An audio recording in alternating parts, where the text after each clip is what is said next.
প্রতিজ্ঞা ধারাবাহিকের আজকের পর্ব শুরু হয় অফিস রুম দিয়ে। ক্লান্ত অভিমন্যু শঙ্কর রায় অর্থাৎ অভি ডেস্কের উপর মাথা রেখে ঘুমিয়ে পড়েছিল। ছুটি চুপি চুপি এসে তার গায়ে জ্যাকেট ঢেকে দেয় এবং এসি বন্ধ করে দেয়। ঘুম ভাঙতেই অভি বলে দেবদত্তবাবুর মামলাটা তাকে এতটাই চাপে ফেলেছে যে একা সামলানো প্রায় অসম্ভব হয়ে যাচ্ছে। ছুটি সাহায্য করতে চাইলেও অভি খুব হতাশ হয়ে পড়ে। ইতিমধ্যে রায়বাড়িতে রাতের খাবারের টেবিল সাজানো। জয়শঙ্কর রায়, পরিণীতা দেবী, জয়, মণি, ছোট কাকা, ঠাম্মি আর অভির বোন সবাই উপস্থিত। হঠাৎ ঠাম্মি মজা করে বলে ওঠে, অপেক্ষা কর ঈশা, তুই দাদাভাই তার অরফেন বউয়ের সাথে আদর আপ্যায়ন শেষ করে তারপর আসবে। ঠিক তখনই অভি আর ছুটি ঢোকে। পুরো পরিবেশটা এক মুহূর্তে থমথমে হয়ে যায়। অভির বোন ছুটিকে বাইরের মেয়ে বলে কটাক্ষ করতে শুরু করে। ছুটি শান্ত স্বরে জবাব দেয়, আমি জানি এ বাড়িতে আমি শুধুই একজন অতিথি, কিন্তু অভিমন্যু আমাকে যথেষ্ট সম্মান দিয়েছে। ঠাম্মি আর জয় তখন ছুটির পক্ষ নেয়। এতে অভির বোন আরও ক্ষেপে গিয়ে বাবার কাছে নালিশ করতে থাকে। ঠিক সেই সময় ছুটি হঠাৎ যন্ত্রণায় চিৎকার করে ওঠে। সবাই দেখে তার পিঠে অসংখ্য লাল পিঁপড়ে কামড়াচ্ছে।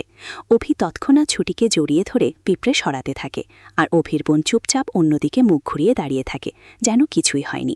পরিণীতা দেবী যখন মেয়েকে প্রশ্ন করেন, সে নিজেকে নির্দোষ দেখানোর চেষ্টা করে। জয়শঙ্কর রায় রেগে গিয়ে বলেন, কেন এই বাড়িতে একের পর এক অঘটন ঘটছে। অভি তখন ছুটিকে কোলে তুলে নিয়ে সবাইকে কড়া স্বরে সতর্ক করে দেয়, যদি প্রমাণ পাই এর পেছনে বাড়ির কারো হাত আছে তাহলে কাউকে রেয়াত করব না। রাতে অভি ছুটিকে তার ঘরে নিয়ে যত্ন করে ওষুধ লাগিয়ে দিচ্ছিল। সে বলে, আমি জানি এটা আমার বোনের কাজ। ছুটি কষ্টের মধ্যেও বলে, আমি তো ওদের কেউ না অভি। অভি দৃঢ়কণ্ঠে উত্তর দেয়, তুই আমার স্ত্রী, এই বাড়ির বউ। এদিকে বারান্দায় অভির বোন রমা ম্যাডামের সাথে ফোনে কথা বলে স্বীকার করে যে পিঁপড়ের ঘটনা সে ইচ্ছে করেই ঘটিয়েছে। রমা তাকে আরও নির্দেশ দেয় জয়শঙ্কর রায়ের মনে ছুটির বিরুদ্ধে সন্দেহ আরও বাড়াতে। পরে অভির বোন বাবার ঘরে গিয়ে কান্নায় ভেঙে পড়ে। সে বলে, ওই মেয়ের জন্য দাদাকে আর চিনতে পারছি না। জয়শঙ্কর রায়ও বলেন, বাড়ির শান্তি একেবারে নষ্ট হয়ে গেছে। মেয়ে সুযোগ বুঝে বাবাকে অভিকে মামলা ছেড়ে দেওয়ার জন্য রাজি করানোর কথা বলে। ড্রয়িং রুমে জয় হঠাৎ ইন্দ্রের দেখা পায়। ইন্দ্র জানায় দেবদত্ত রায়চৌধুরীর ফাইল চুরি হয়ে গেছে এবং আদালতে যাওয়া অভির জন্য বিপজ্জনক হতে পারে। খবর শুনে জয় দৌড়ে অভির কাছে যায়। অভি শান্তভাবে বলে, ফাইল চুরি হয়েছে ঠিক আছে, কিন্তু আসল প্রমাণ তো আমার মাথার ভেতরে আছে। সে রাজুকে পরদিন সকালে আসতে বলে। ছুটি উদ্বিগ্ন হয়ে সাবধান থাকতে বললে অভি আত্মবিশ্বাসের সাথে বলে, আমি একা নই, সত্য আমার সঙ্গে আছে।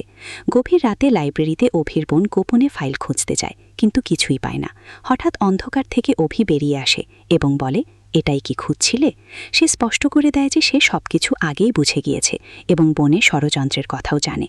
পরদিন সকালে আদালতে যাওয়ার জন্য তৈরি হয় অভি। বাবা বারণ করলেও সে বলে, আজ আমি সত্যের খোঁজে যাচ্ছি। রাজু আর জয় জানায় সব প্রস্তুত। আদালতের বাইরে রমা ম্যাডাম তার গুন্ডাদের লেলিয়ে দেয় অভিকে আটকাতে। গাড়ি থেকে নামতেই গুন্ডারা ঘিরে ধরে। জয় আর রাজু লড়াই করে। শেষমেশ পুলিশ এসে পরিস্থিতি নিয়ন্ত্রণ করে এবং রমা ম্যাডামকে গ্রেফতার করে। আদালতে অভি জানায় চুরি হওয়া ফাইলের ডিজিটাল কপি তার কাছে আগে থেকেই ছিল। সে ভিডিও প্রমাণ দেখায়, যেখানে ঝুমকি আর রমা ম্যাডামের ষড়যন্ত্র স্পষ্ট। সত্য জয়লাভ করে।